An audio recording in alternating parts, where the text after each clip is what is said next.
So I want to end, and I've got to learn to keep my eye on the clock and figure out where I am.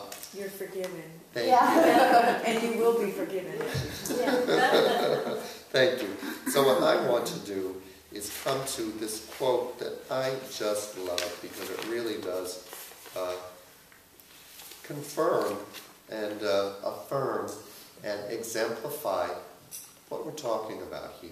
And we did talk about our good friend Jesus Christ, who, once again, I want to remind us all, including myself, that he's in our heart. That's what he came to tell us. He came into this physical body to experience that divine energy because he brought it in for all of us. Because we are, as a human family, that connected. Anything that one of us experiences, we all have the experience.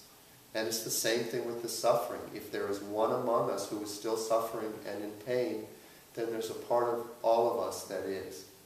And to me, that's one of the most powerful things in your mission statement, which I need to learn better. I realized at the beginning I don't really know it completely. But it's about being a powerful healing force for ourselves and for the community. So we're owning that we are all connected. So, this is all about faith. But the ship was now in the midst of the sea, tossed with waves, for the wind was contrary. And in the fourth watch of the night, Jesus went unto them, walking on the sea. And when the disciples saw him walking on the sea, they were troubled, saying, It is a spirit. And they cried out for fear. But straightway Jesus spoke to them, saying, Be of good cheer. It is I. Be not afraid. And Peter answered and said, Lord, if it be thou, bid me come unto the water. And he said, Come. And when Peter was come down from the ship, he walked on the water to go to Jesus.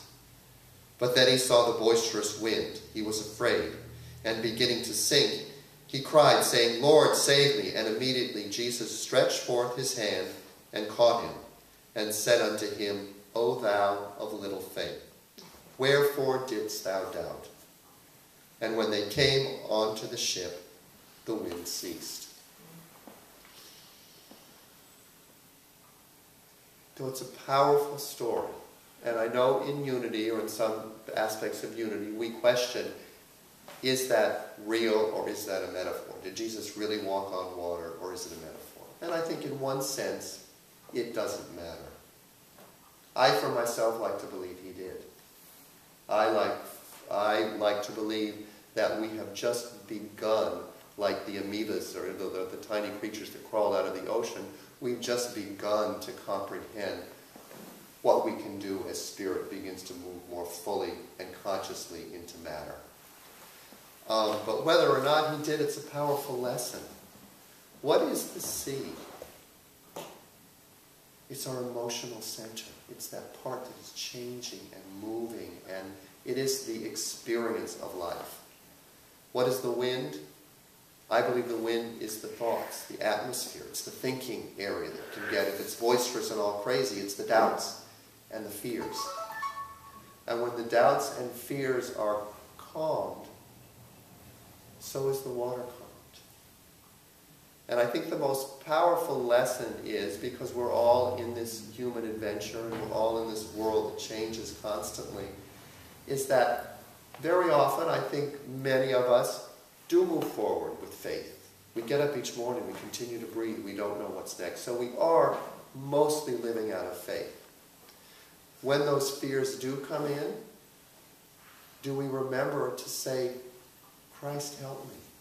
Do we remember to ask just simply for more faith, and then let go and trust that it will be received? What I have a tendency to do is take a while to do that. I get triggered, something doesn't go right, and I spend a lot of time up in my head trying to figure out what went wrong, or trying to control that person and make them do that. The quicker I can remember, oh, this isn't mine to fix.